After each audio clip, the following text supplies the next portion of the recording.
What is good, guys? Welcome back to another video. So today I'm going to be showing you how I set up my car in Assetto Corsa, but I am going to say one thing real quick.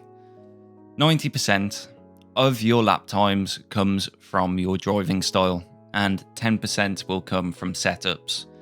If you don't believe me, that's fair enough. You know, this video is not going to be for everyone. Everyone sets up their cars differently, but I can set very competitive lap times on one of these against PC players in sim rigs just by using the aggressive preset alone. I'm also going to say, please do not copy the setups that I will achieve in this video. Why? Because they will most likely not work. I do not save my setups at all. I go into a server and I start working from three things: the track temperature, and the track conditions, and that is it. So hopefully this video will show you the process of how to achieve that, and from there you guys hopefully will be able to achieve more consecutive lap times, which at the end of the day, this game is all about being fast over time, not fast over a singular lap. And that is something that I want you guys to remember. So without further ado, let's jump into it. Let's get some setups going, shall we? First things first, what we want to look at is these at the top here. We need to look at the weather to see what's happening, the current track status, the temperature, and the track temperature. These are all important because the track temperature, you need to understand whether the track is green or whether it's rubbered in. These play major factors pretty much into the grip levels of the track and how it is going to feel when you're out on the track. The track temperature itself is another big factor, as you will have to change the PSI in every single tyre depending on each track and each track temperature. Some tracks demand higher PSI, say Monza, because the higher PSI you have, the less rolling resistance that you have due to the tyre being harder and having less contact with the surface. The lower PSI you have will mean that you have more contact with the tyre and the surface, therefore you will have better grip. Really, you want to be aiming for 27.5 PSI across all tyres, as these GT3 cars work best in between 27 PSI and 28 PSI. So 27.5 is most likely going to be your soft spot for every single track, bar a few. Right, so what we want to do straight away is go on the aggressive preset. You want to be using this preset for every single circuit that you pretty much race on. Don't ever use the safe preset.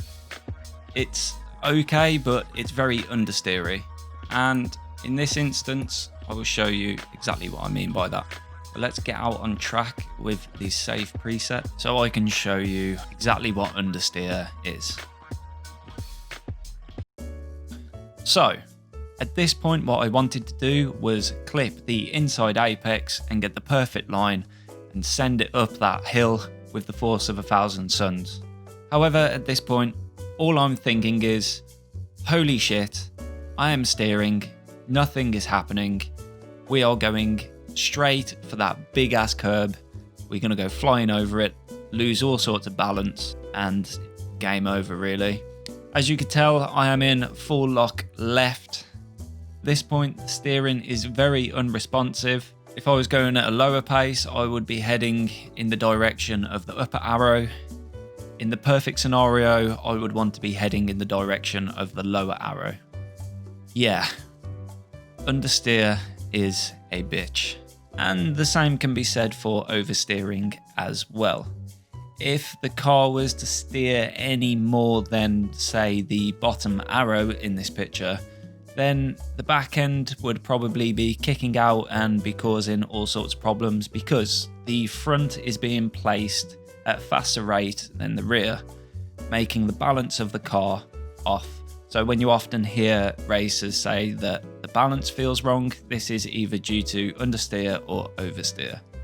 So now we have a better understanding of carb balance, what I want to show you is the aggressive preset, and this is what you should really be using as your default setup for any dry circuit. What I first want to do is change the fuel down to around 20 litres a lap, because we don't need a heavy car for this, we're just running a couple of laps, and as you can tell at the moment, 2.4 litres a lap, 20 litres, that gives us decent amount of laps just to get the tyres in and to get going really. We also want to be using brake pads number 1 because brake pads number 1 are the most aggressive in Assetto Corsa. They are used for up to 60-minute races and have better braking performance.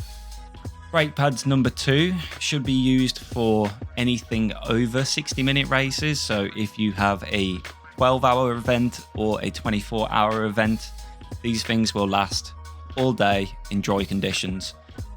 Brake pads number 3 are for wet and cold weather only and should be used for nothing more. Brake pads number 4 are the most aggressive set out of all of them and should really be used for hot stints only and nothing more.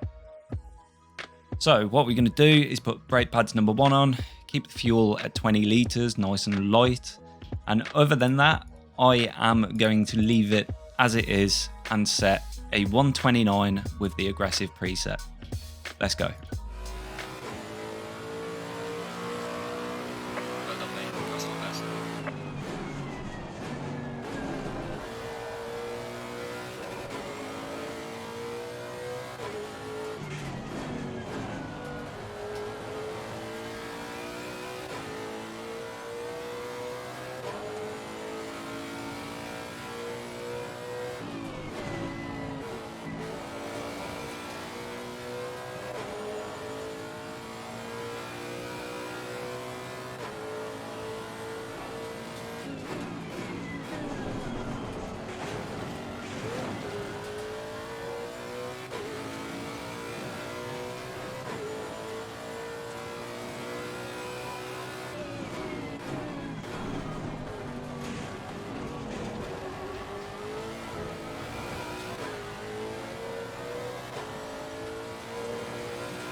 And there it is, there is the 129. So, what I want you guys to notice now is the current temperature of the tyres. From this graph that I can tell, the left front is way too high, we're hitting 28.3 psi. And from the graph it's telling us that it's taking a little bit of a hammering compared to the rest of the tyres. And also you can notice the cold spots on the right front tyre. So what I want to do is stop the car, return to the garage and check the outside, the middle and the inside of each tyre. How do you do this? You go on setup, right on tyres here, and you have your inner, your middle and your outside. All of these show the temperature at which these peaked at. So what I want to do really is try and have every single number on here kind of around 5 degrees of each other. So we notice that the outside is a little bit cold, so that's telling us that anything above 79 or 80, should I say, is what we want to be aiming for. Although the PSI is ever so slightly upwards, that is fine. That is something that we can manage, as it's told us from the graph that the left hand side of the car is being worked more than the right hand side of the car, so naturally the PSI in the right hand side of the car is going to be a little bit lower. So I'm going to put 2 clicks in there and we're going to leave that like that as it is. The rear of the car, you will always notice on the aggressive setups that the rear is a little bit lower in terms of PSI compared to the front. Now this is to do with the contact of the tyre and the surface. Like I mentioned previously, you want to have a better contact to surface ratio than you would do on the front, and this is just so you have a little bit more grip on the rear, depending on the track again. Zolder is a very fast track and has lots of sweeping corners, and it is mixed with a few chicanes as well. So it is probably better to have a lower PSI in the rears as opposed to the front. The left front, again, is way too high. So what we're going to do is we're going to drop that down by about 5 PSI and we're going to see how that works. The rears, I'm going to knock that up by 2 and I'm going to try and hit 27.5 across the rears and have around 28 across the front pretty much.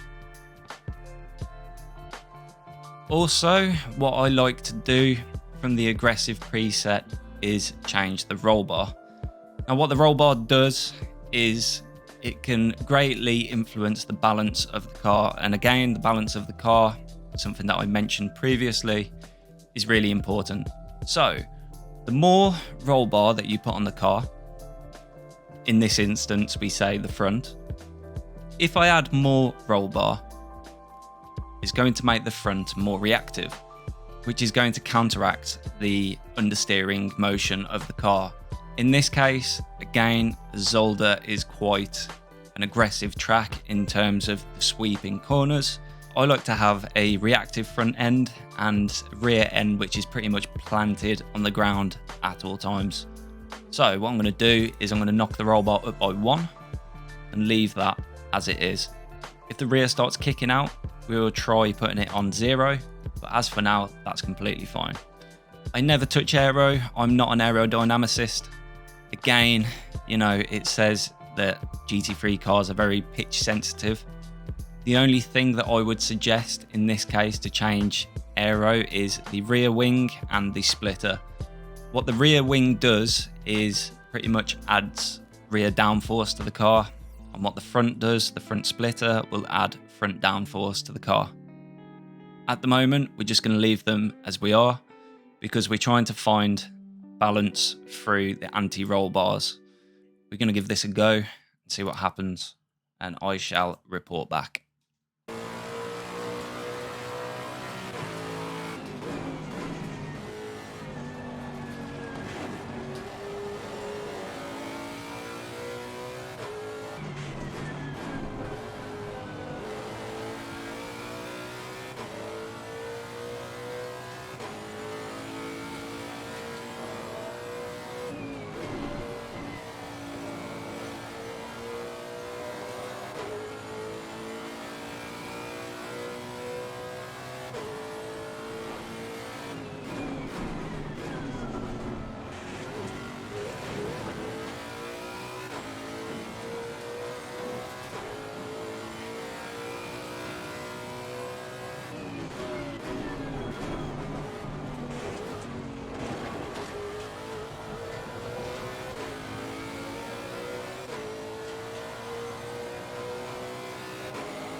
We just set a new fastest. We could probably get it down to a 1:29.5. It wasn't the greatest of laps, but again, I really want to stress that consistency is important. you know, it's really hard to nail a good lap. So you want to be looking at really like hitting the apexes every single time perfectly. It's a proper hard thing to master, and it's going to take time for you guys. I understand that. But the tyre temperature gauge is key to setting fast lap times. You do not want to have low PSI or too high PSI. The car will feel like absolute trash and you will suffer. You'll be left dead in the water, you'll have oversteer, you'll have understeer. The car will not feel good, it'll be out of balance. And that's it, it's your race ruined really. So the way that I do it is I do all of this on the fly. So you need to, pretty much when you join a server, you need to do it fast. If you want to squeeze a second out of your lap time, also learn this technique, really understand what the car wants you to do. And I think that is the main thing, really. Understanding what the car needs and understanding what you need as a driver as well. Every single driver is different. Everyone has a different driving style, and that is understandable. That is completely fine. With me, like I said previously, with the roll bars, I like to have a very reactive front end because I really like to chuck it into the corners. But I also like the back to be supportive of that. Some people like to have a loose back end and a really stiff front end. That is, again, understandable. Me personally, I would probably struggle with something like that.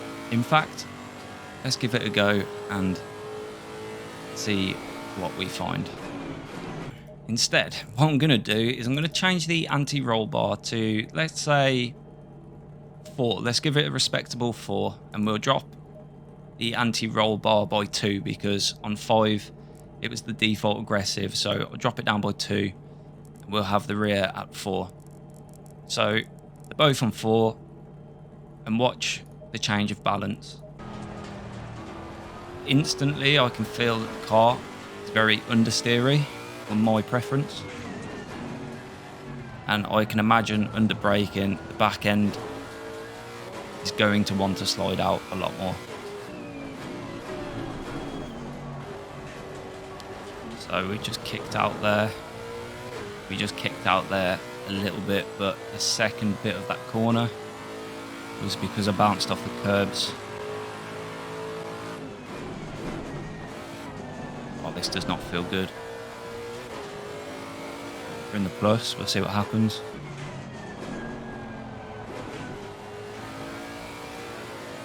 So I feel like I'm really having to fight the front of the car just to get it into the corner in the first place. And with the late trail braking from the more aggressive brakes that we're using, I'm finding it a lot harder to place the car. We shall see in this corner how well it goes. Kind of missed that, hit the second apex on that, missed the third, corrected the oversteer, chuck it back in. Back end slipped out a little bit and gave me way oversteer going in. But overall, doesn't feel good for me. Lost a bit of confidence in the car. And at this point, I'll be thinking mid-race, 40 minutes in maybe, I'll be thinking, where did this all go wrong? How can I change this? I need help. Please, somebody help me. All the slides that are happening as well, guys, like, yeah, I'm still setting 129s, but like I said previously, I'm not looking to set fast laps over 1 lap. I'm looking to set consecutive fast laps for a 60-minute race.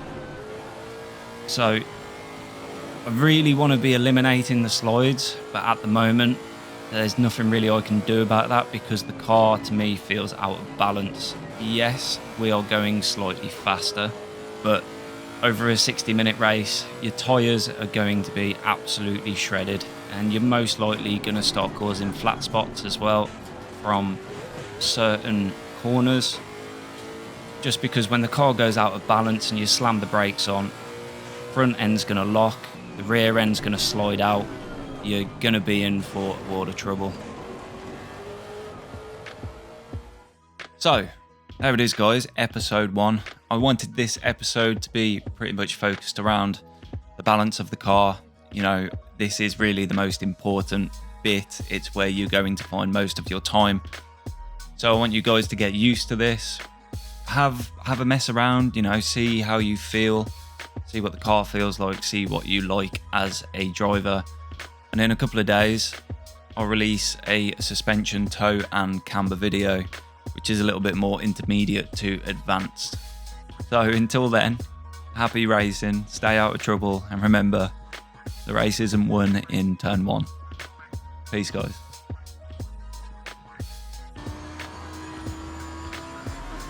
Oh my God, what?